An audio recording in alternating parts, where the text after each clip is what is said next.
Bom dia, pessoal. Hoje nós vamos ver um pouquinho de refração, né? Então, até então, a gente estava estudando reflexão, né? E a gente chegou a ver a reflexão no espelho plano e no espelho esférico. Passando agora para o outro fenômeno, que é a refração, que é quando a luz passa para o outro meio. Para a gente falar de refração, a primeira coisa a gente tem que definir o que vem a ser o índice de refração de um meio, né? Então, o índice de refração absoluto ele vai ser definido como uma relação entre a velocidade da luz no vácuo e a velocidade da luz no meio que você está considerando, né? Então você vai ter aqui a velocidade da luz no vácuo e aqui do meio. Como a velocidade da luz no vácuo ela é a maior que existe, a maior velocidade que se conhece, quando a luz passa por um meio, ela vai passar com uma velocidade menor. E, portanto, né, esse índice de refração absoluto do meio, né, ele sempre vai ser maior do que 1. Tá? Então, se você considerar, por exemplo, o índice de refração do vácuo, você vai pegar a velocidade da luz no vácuo pela velocidade da luz no vácuo, isso aqui vai ser 1. Então, esse é o menor possível. Tá? A partir daí, todos os outros valores, todos os outros meios vão ter um índice de refração maior do que 1. Outra coisa é que quando você está falando, né, de velocidade da luz, isso é para uma dada frequência, porque cada frequência, cada cor vai ter uma velocidade de propagação no meio. Elas vão ser diferentes. Tanto é que você vai ter o fenômeno de dispersão luminosa. Então você vai falar, olha, esse é o índice de refração absoluto, né, do diamante, por exemplo, para uma dada frequência. Aí você vai falar frequência ou comprimento de onda, né? No fundo, equivale a dizer o quê? Para uma dada cor, né? Então, esse é o índice de refração absoluto. E também é definido um outro, que é esse que está aqui ao lado, que é o índice de refração relativo de um meio 2 em relação ao meio 1. O que vem a ser isso? É você pegar o índice de refração absoluto do meio 2 e dividir pelo índice de refração absoluto do meio 1. E aí você passa a ter, né, uma relação entre as velocidades. Tá? Então são duas formas de apresentar o índice de refração. Aqui o absoluto, que é você considerar a velocidade da luz no meio em relação ao vácuo, sempre vai ser maior que 1, e o relativo, que é entre dois meios. E esse pode ser maior ou menor que 1. Isso aí não tem essa característica que tem o anterior. Tá? Bem, então vamos passar para as leis da refração. Então são duas leis. Primeira, você tem aqui o raio incidente, aqui está a superfície de separação entre os dois meios, né, a interface. Tá? E aqui você tem a normal ao ponto de incidência. Né? Normal quer dizer o quê? A perpendicular. E a luz vem e passa para o outro meio. E aqui eu estou imaginando uma luz monocromática de uma única frequência. Né? E quando ela passa, ela vai fazer aqui um ângulo de refração. Tá? Esse ângulo de refração pode ser igual ao de incidência, menor ou maior. Tá? Então, o que importa aqui é o seguinte, é que o raio de luz incidente, anormal, e o raio de luz refratado, os três elementos pertencem a um mesmo plano. Tá? Então, isso é a primeira lei. Já a segunda lei, também conhecida como lei de Snell, né, vai falar o seguinte, que o índice de refração absoluto do meio 1 vezes o seno do ângulo de incidência é igual ao índice de refração do meio 2 vezes o seno do ângulo de refração. Tá? Então essa é a lei de Snell. Tem que saber, tem que memorizar a equaçãozinha. Tá bom? Bem, a partir daí, então vamos ver agora algumas propriedades. Primeiro, né, você tendo uma incidência oblíqua, quando a luz passa do meio menos refringente é aquele meio cujo índice de refração é menor. Né? Então, quando ele passa do menos refringente para o mais refringente, o raio de luz se aproxima da normal. Ou seja, se não houvesse desvio, ele seguiria reto. Né? Mas como ele passou por outro meio, né, e esse meio é mais refringente, o índice de refração aqui é maior, então o raio de luz se aproximou da normal. Bem, então você já pode imaginar, né, qual que vai ser a outra propriedade, né, é que se vai a luz do meio mais refringente para o meio menos refringente, então ele vai se afastar. E aí é só você imaginar, né, o princípio da reversibilidade dos raios de luz. Se o raio de luz faz esse caminho quando passa de um meio para o outro, quando ele volta, ele faria o mesmo caminho. Então você teria, né, essa outra figura que está aqui. Tá bom? Bem, e aí a gente pode falar em ângulo limite. Tá? Então, a partir dessa situação, ó, que está aqui, vem o raio de luz, incide e passa para o outro, se afastando da normal. Bem, e aí você vai aumentando o ângulo de incidência, e esse raio vai se aproximando cada vez mais aqui da superfície, até chegar a essa situação limite, em que você vai ter aqui um ângulo, né, um ângulo máximo, e o raio está saindo aqui rasante. Né? Aí fica a questão, bem, se você fizer incidência normal, ele vai passar reto. Se você fizer esse ângulo, ele vai sair aqui rasante. Tá, e se ele viesse aqui? Bem, então, se ele vier aqui, você ultrapassou o ângulo limite, ele não sofre mais refração. Ele vai passar a sofrer o que a gente chama de reflexão total. Né? Então, ele volta, né, para o meio de origem. E aí a reflexão são aquelas vezes que a gente já estudou. Né? O raio de luz incidente, o raio refletido e a normal pertencem ao mesmo plano. E o ângulo de incidência é igual ao ângulo de reflexão agora. Né? Okay? Sendo que essa reflexão ela é mais eficiente, né, que a que você tem no espelho. No espelho você vai ter absorção, você vai ter dispersão. Aqui você pode dizer que quase 100% da radiação que está incidindo está sendo refletida. E é esse princípio que vai ser utilizado, por exemplo, em fibra ótica. Né? Então a fibra ótica ela consiste, né, ou consistia, hoje em dia eles fazem de um jeito um pouquinho mais eficiente, um jeito melhor. Mas basicamente as primeiras fibras que surgiram, você tinha um núcleo, esse núcleo tinha um índice de refração maior do que da casca, e essa casca então tinha um índice de refração menor. E aí você dava um pulso luminoso. E aí esse fenômeno de reflexão total acontecia nessa interface de separação das cascas e o pulso se propagava por grandes distâncias. E aí você conseguiu um princípio de comunicação, né? Porque você vai promovendo pulsos de um lado, recebendo pulsos do outro, e aí você consegue se comunicar. Tá? Bem, então aqui nós temos uma primeira aplicação, né, de refração. É o dióptro plano. O que é o dióptro? É uma superfície de separação entre dois meios. Então aqui, por exemplo, você podia ter o ar e aqui você tem a água. E aí aqui você tem um objeto colocado dentro da água e você está olhando de fora, né? Está aqui no ar olhando.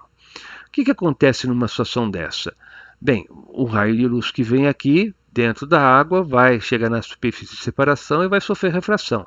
Quando ele sofre refração, ele se afasta do normal, então ele vai fazer isso. Se você prolongar, você vai encontrar esse ponto. Então, para quem está olhando aqui de fora, vai parecer que a luz saiu desse ponto. Então você tem aqui o objeto e esse aqui vai ser o ponto imagem. Ponto objeto porque ele é o vértice do pincel de luz que chega na superfície. Né? E aqui é o ponto imagem porque é o vértice do pincel que está saindo dessa superfície. Né? Então, é o que acontece quando você olha, por exemplo, para o piso, né? Para o fundo de uma piscina e você estando fora da piscina. Tá? Vai parecer que a piscina é mais rasa do que de fato é. Tá? Bem, como que você estabelece a relação entre essas distâncias x e x'? Tá? É dada pela relação dos índices de refração. Tá? Isso, né? Então você vai ter aqui que x é a distância do objeto até a superfície, x' é a distância da imagem até a superfície. Né? N é o índice de refração absoluto do meio da onde está o objeto. Né? E N' é o índice de refração do meio para onde está indo a luz. Tá? Uma outra situação, né? O que acontece quando você está dentro d'água olhando alguma coisa que está fora? Ou ainda, né, seria o ponto de vista, por exemplo, de um peixe. Está aqui o peixe olhando, né, a caça dele aqui, um mosquitinho que ele quer pegar. Tá? Então aí o que acontece é o seguinte, na verdade o mosquitinho está aqui. Ele está olhando, parece que a luz saiu desse ponto que está mais alto. né? Por quê? Porque, vejam, vamos lá, vamos por partes. Primeiro, o raio de luz incidente, né, perpendicular à superfície passa sem desvio. Já esse outro, né, ele vai, né, incidir e ele está indo para o meio que é meio mais refringente, portanto ele se aproxima da normal. Ao se aproximar da normal, parece que a luz saiu daqui de trás, né? Então, no caso do peixe que está olhando o mosquitinho que ele quer caçar, né, ele vai imaginar que ou melhor, ele está vendo, né, uma imagem mais alta aqui, a uma distância maior. Então vamos lá, qual que é a relação? A relação é a mesma. X é a distância que está o objeto da superfície de separação. E x' é a distância que está a imagem, né?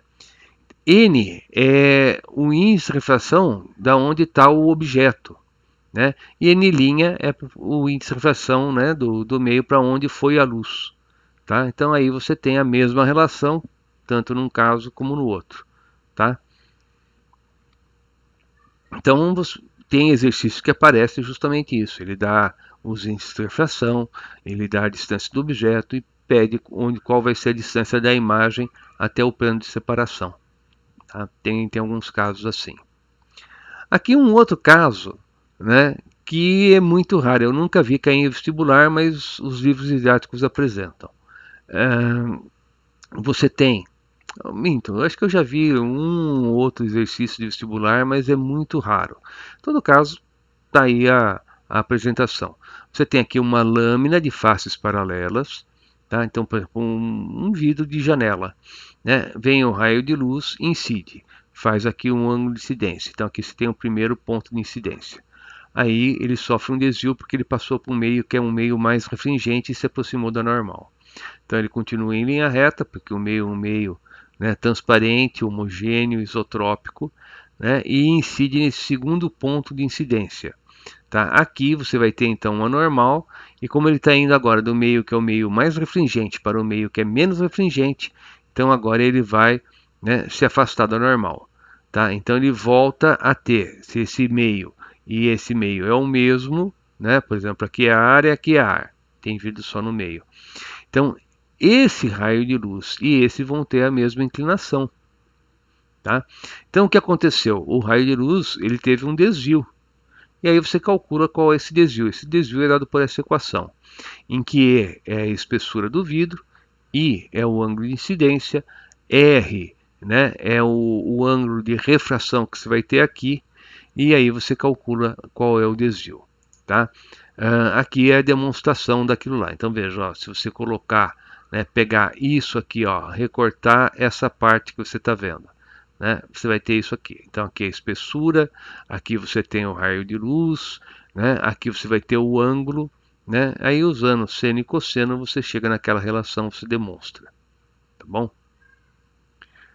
E finalmente prisma. Né? O prisma ele é composto por dois dióptros. Vamos ignorar essa face, aqui não precisa nem ser plano. Tá? Então você tem esse dióptro, que é uma superfície de separação entre esse meio e o prisma, e aqui um segundo dióptro, entre o prisma e o meio de volta. E normalmente o que acontece é que a gente imagina que o meio é um meio envolvente, ele está aqui desses dois lados.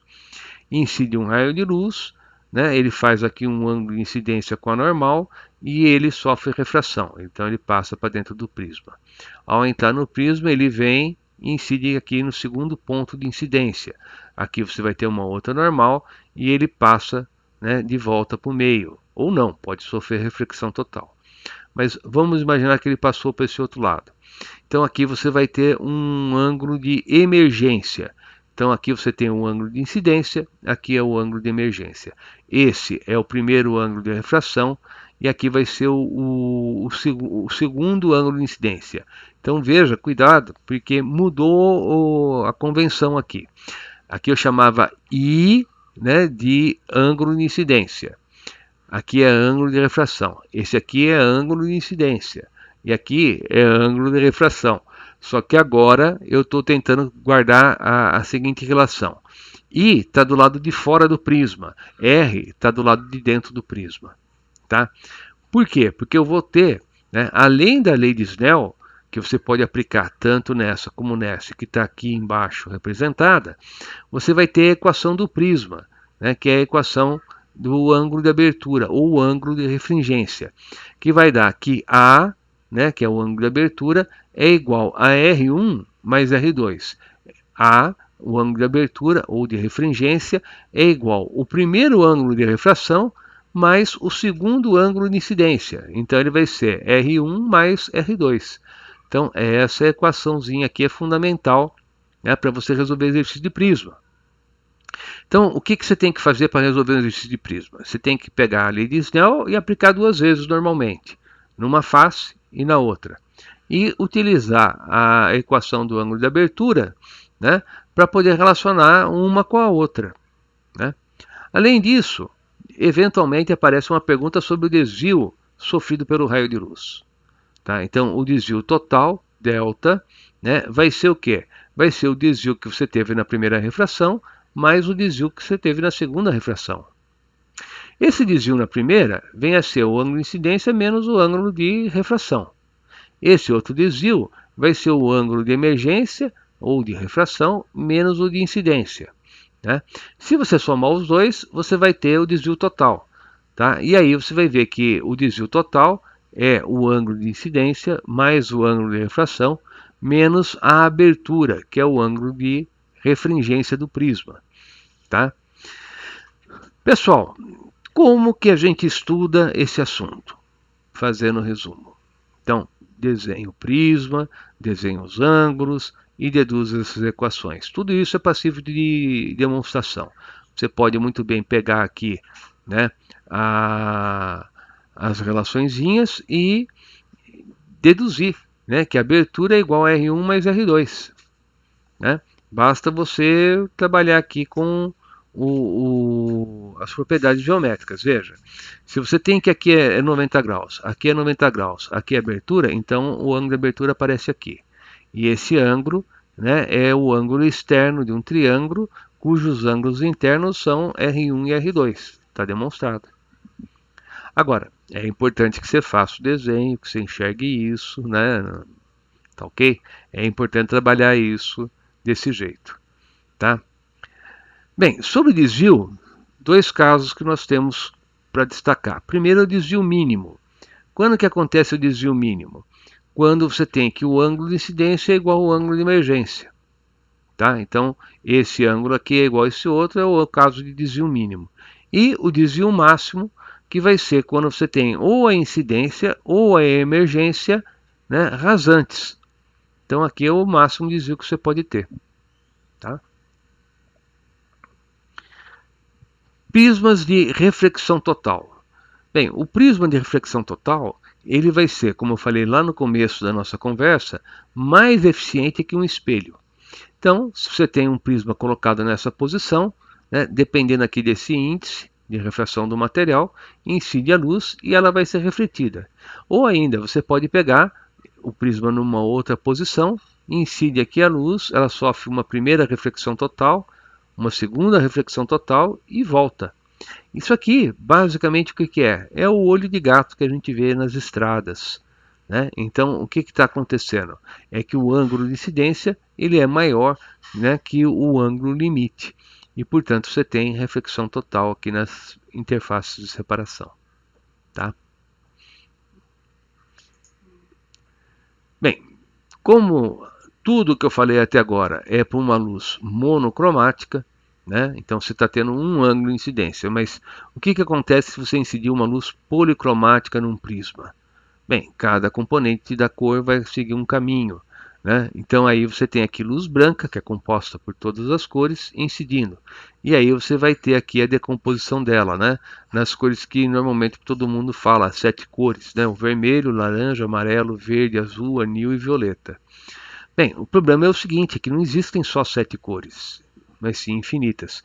Então, se você olhar o espectro, você vai ver que tem aqui um monte de cor, diversas tonalidades. Né? E aí o número 7 aparece por quê? Né? Por que a gente fala em vermelho, laranja, amarelo, verde, azul, anil e violeta? Porque o Newton, ele procurava o número 7. Ele acreditava que o número 7 representava a perfeição. Então, para ser perfeito, você tinha que ter o quê? 7 cores. tá? É essa que é a historinha, né? Mas você tem aí infinitas cores, tá bom? E para cada cor, esse mesmo prisma vai ter um índice de refração. Então, quando a gente fala em índice de refração, a princípio você tem que falar para qual radiação que é. Então, esse material apresenta um determinado índice de refração para uma dada frequência, tá bom? Bem, se você pode usar um prisma para fazer a decomposição, né, da luminosa das cores que você tem ali, você também pode usar um outro prisma para voltar a compor. Então, se eu juntar dois prismas idênticos, né, com o mesmo ângulo de abertura, e incidir aqui um raio de luz, ela vai ser decomposta e depois pelo outro ela vai ser composta. E aqui ela vai sair do mesmo jeito que ela entrou, né? Opa, o que está acontecendo aqui? Se eu junto dois prismas dessa forma, eu passo a ter o que aqui? Uma lâmina de faces paralelas, que é aquele outro caso que a gente viu antes do prisma, né? Então incide a luz, né? Ela vai ser decomposta, uma vez que é uma luz policromática em diversas componentes, e aí, né, ela faz o seu caminho pelo prisma, tá? Mas na hora que ela volta a compor e aí segue um único raio de luz, tá? Bem, aplicações. Então vamos lá, vamos ver aqui o exercício que está sendo proposto pela Unesp, né? Então, olha, a figura a seguir indica a trajetória de um raio de luz que passa de uma região semicircular que contém ar para uma outra que tem vidro, ambas de mesmo tamanho, perfeitamente justapostas. Determine numericamente o índice de refração do vidro em relação ao ar. Então veja, né? É um raio de luz, ele não falou que é monocromático, deveria ter falado. Então vem aqui a luz, né, incide nesse ponto e passou para o vidro. Então aqui você tem, né, esse valor de 9 centímetros e aqui você tem de 6. O que a gente teria que fazer? Né? Bem, para determinar o índice de refração, eu vou pegar a lei de Snell. Né? Então aqui eu tenho a lei de Snell, estou vendo qual a relação entre o índice de refração do vidro e do ar, vai ser o seno do ângulo de incidência pelo seno do ângulo de refração. Tem gente, inclusive, que já apresenta a lei de Snell dessa forma, né? O índice de refração do vidro em relação ao ar é o seno de I pelo seno de R. E aí, seno é o cateto oposto sobre a hipotenusa.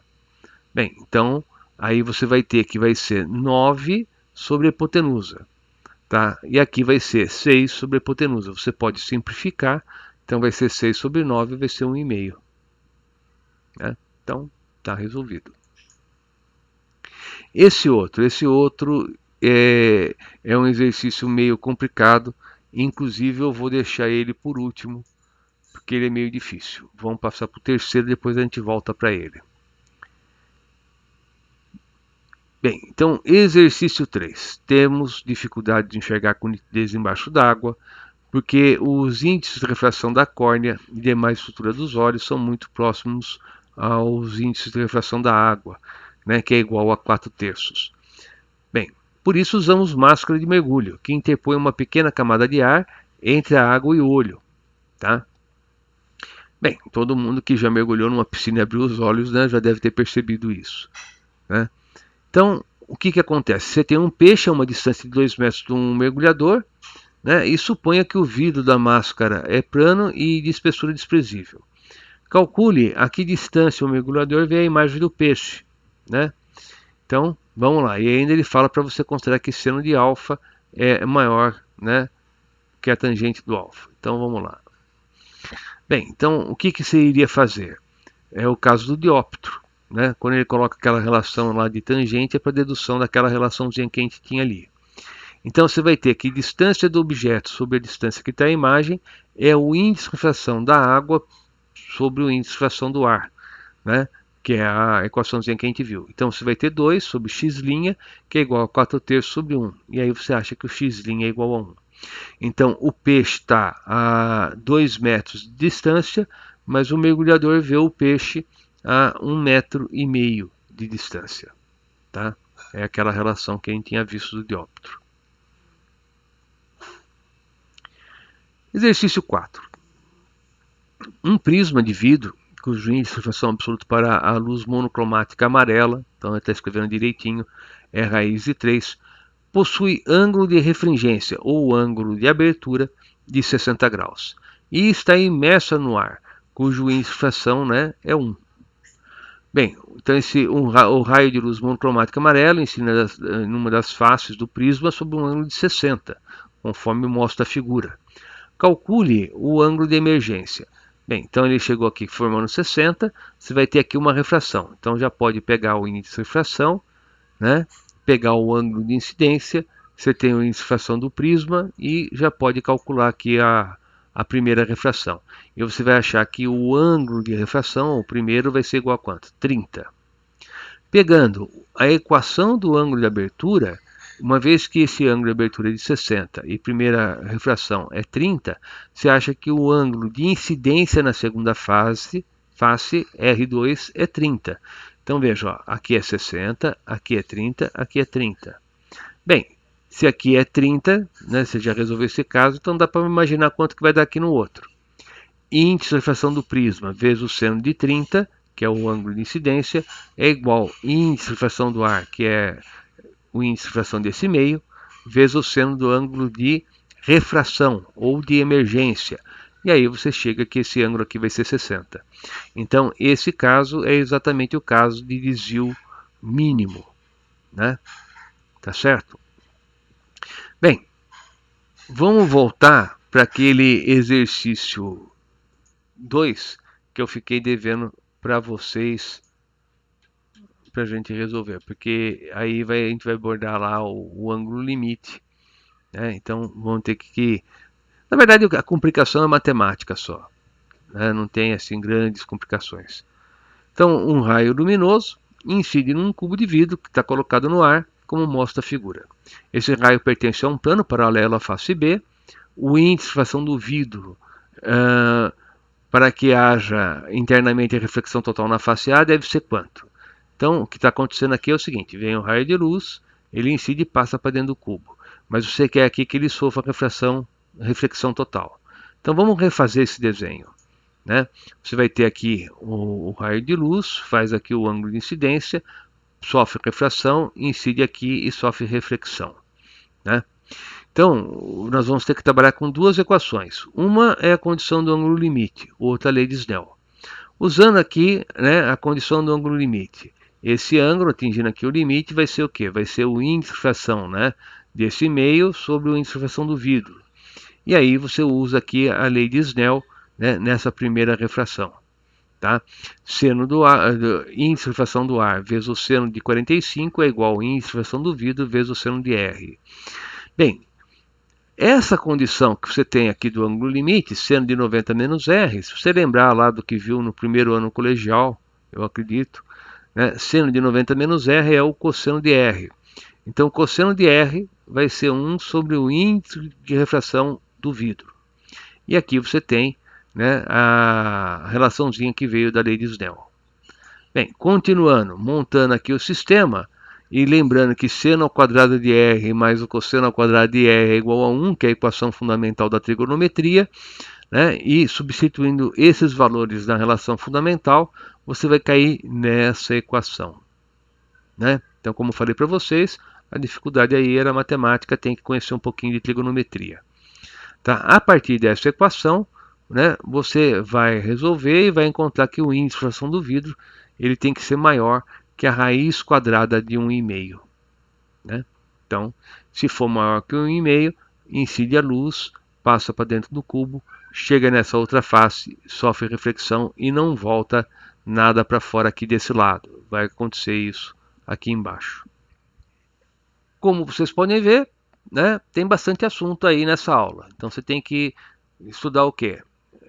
Refração, as duas leis, as propriedades. Quando passa por meio mais refringente, quando passa por meio menos refringente, ângulo limite e aí as aplicações.